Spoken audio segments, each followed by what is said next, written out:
after you get your mind together, after you make up your mind what you're going to do, and if you have a spiritual driver, you see, that will carry you through the work of blooming where you're planted. In other words, find shelter, and it can be an apartment. If it's all you got to work with it. Did you know that you can have a garden on your windowsill or on your countertop? You don't even need sunlight, and you don't need dirt, and you can do this and be just as nutritionally fed, if not 10 times better, and never get dirt on your fingernails if you know how to sprout. You can sprout seeds, and you can put up to 175 times as much nutrition into a growing seed than you get out of just eating the raw seed. It's amazing.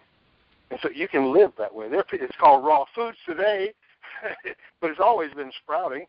And kids come home from nursery, 4 years old, pre-K, say, Mom, I got a tree growing in a Dixie cup. It's a sprout. It just happens to be in dirt, but you can sprout them in water. With a canteen of water, you can sprout enough food, for 4 people for 24 hours. And it'll be healthy. And you can do that with pinto beans that are 20 years old, and you won't get gas.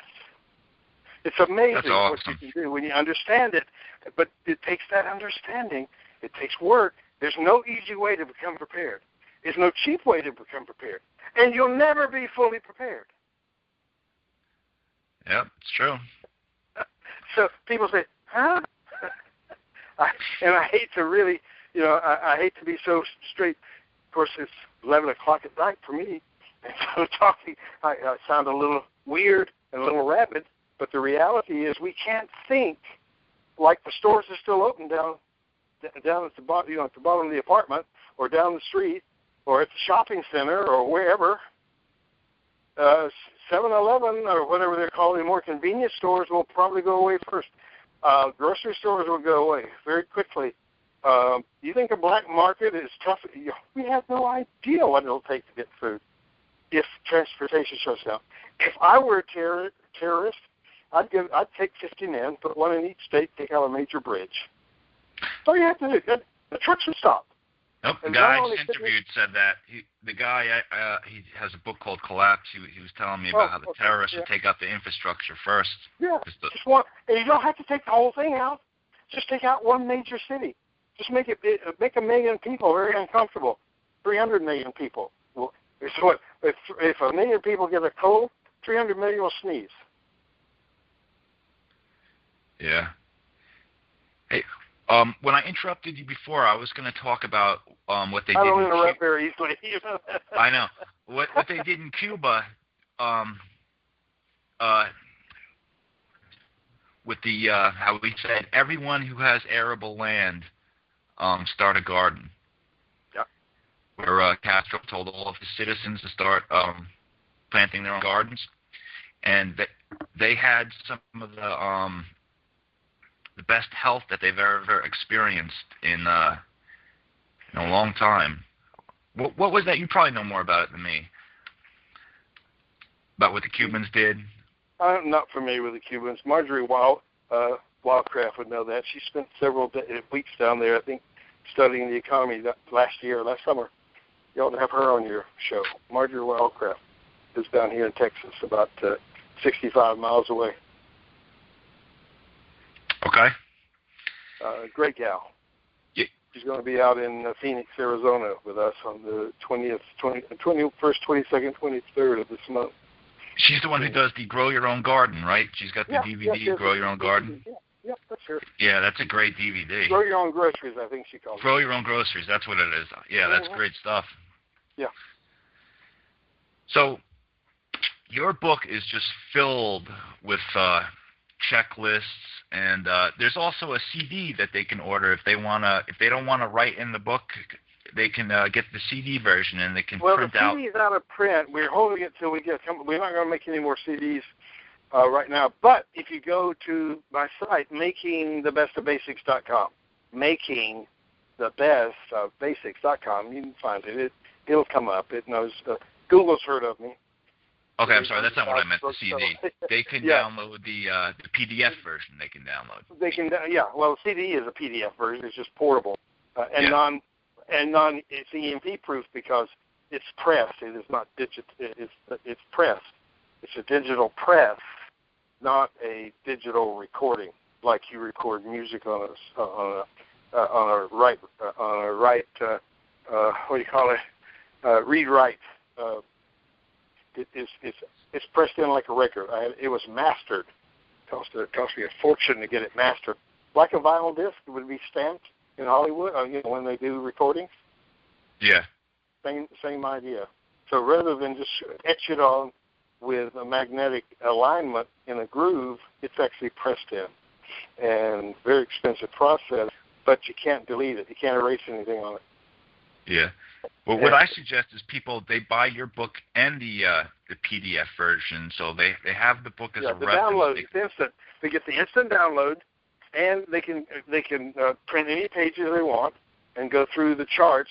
I've got hundreds. Let's see, there's 550 some pages, 8.5 by 11, weighs 3 pounds, comes in a white box as you saw, and has a lot of information. It's about lifestyle. It's about living the preparedness lifestyle. You don't have to start living out of a tin can to make this work. We go out once a week on Saturdays. We go to this cafeteria because it's a place where geezer guys go, and we're geezers. And we go there because it's good food. They don't overspice it. It's a calm place to sit down. Windows, we get to look out all over.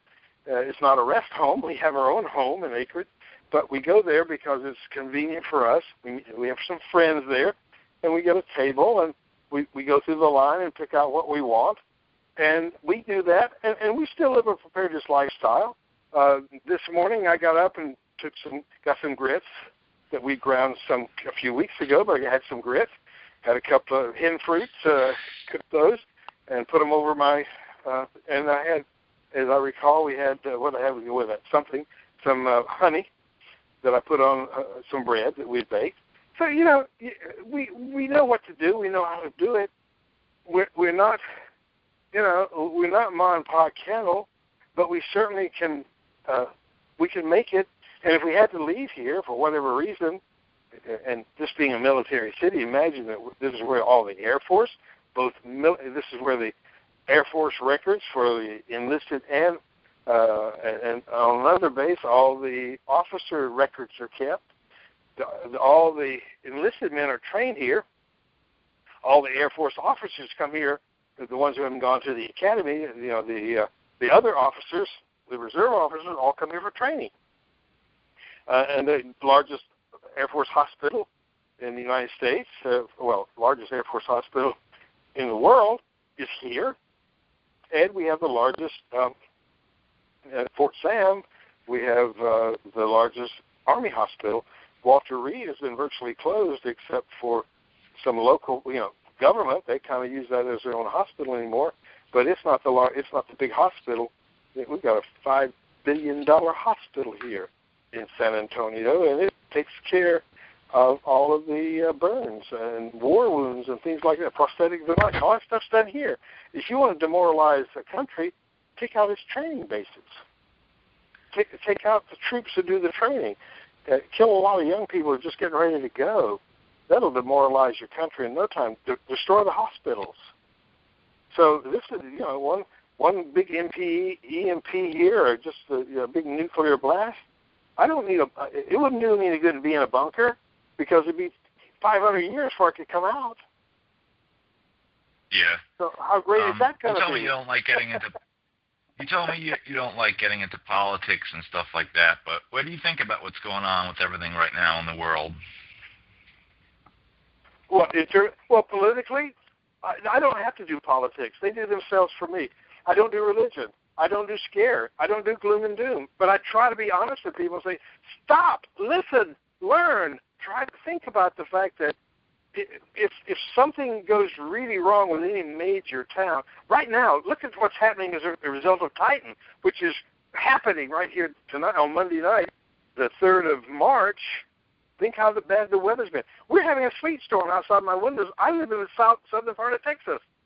But we had a cold front come through last week, and then it got warm on Sunday. It got up to 55, 60 degrees. Sunday, it was 70 degrees. They thought it might get to 80, almost did. But today they said it's going to be sleet tonight, freezing rain, and 28 degrees. Yeah. That'll stop the traffic. We don't have. Yeah. We use crushed gravel here. We don't have sand. We never have freezing here. So you see, when that happens, it's 1,250,000 people, the seventh largest city in America. And you stop. I mean, this is the major thoroughfare from Mexico to Canada. They come right through San Antonio, right up I-35, from border to border. And when those trucks are coming through here without safe, in Austin yesterday, they had 80 trucks. They were 8 hours trying to, because there's only one road through San Antonio, north-south. It's called I-35, and it goes from here straight up to Austin. And when they have a wreck in town, everything stops north and south. There's no place to go. Yeah. 8 hours. Can you imagine sitting your whole workday sitting in traffic because you can't? The trucks are jammed up. They went over the overpasses and slid. I just read there was a 104-car pileup from the storm that you're talking about. Well, I only saw it this morning when they were just reporting. So it could have been bigger than what I said. I only know what they told me when I heard it earlier this morning. See, we lived we were about 80 miles from that place by road, 60 miles by air. So we're about we're just a little further south. And the south side of town never sees freezing. Town's a huge town. I live on the north side in the hills. I live on the second set of hills from town. The first hills, but you get the south side of town. Here I live in rock and gray mud, and it turns. This is where they get adobe from. They put sand with this mud, put it into a mold. 24 hours later, they got a brick. The sun will do it. South of here, it's beautiful coastal plain, and they can grow anything on the south side, even bananas. Up here, you can't. They die back every year. So it's just, it's just that much, and the town, that's 30 miles away, if you can imagine. So there's so much, like you were saying, there's so much garbage out there in the preparedness industry. Everyone and their mother is starting their own website and a blog and trying to make money off of all this. But they are being spectacular. They are getting people's attention. They are making it up as they go because they have no experience. There are a few people out there who've been around. Jim Rawls, of course, the author, has been doing this. I met him back during the Y2K. He was just getting out of the military then. So there are lots. Everybody out there today is second or third generation. And when you call me Godfather, I feel that old sometimes. I must have 2,000-3,000 books on this subject. As you know, I read a lot of them because I interview these authors, and I read their books before I interview them. There's some really good books out there. But it doesn't have everything that your book has. Well, they're better books than mine in some ways. I don't think anyone can match mine for basics. It was written about basics. I have perfected it on basics, and that's why. And it has charts and tables to help you get back to the basics. And the basics. Well, that's what's the most important. Pardon me? That's what the most important thing is the basics. You don't need a lot of that other stuff. It's fluff. I mean, you're not going to use most of it. Yeah, 157 ways to use WD-40 is really not important to your life right now. Getting a can of WD-40 for $2.49 is a good deal. Just if it squeaks, squirt some WD-40 on it. That's all you have to know. You don't have to know all 150 things you can squirt it on. I consider your book the Bible or the encyclopedia of preparedness. It's not. It's not. It is not an encyclopedia. It is. Well, in my opinion, it's a handbook. It's a handbook like you take a course in physics, or an introductory course, and you sit down and say, okay, Newton's first law is, and you got to learn it. It's just like the multiplication table. It always works. You just got to memorize it.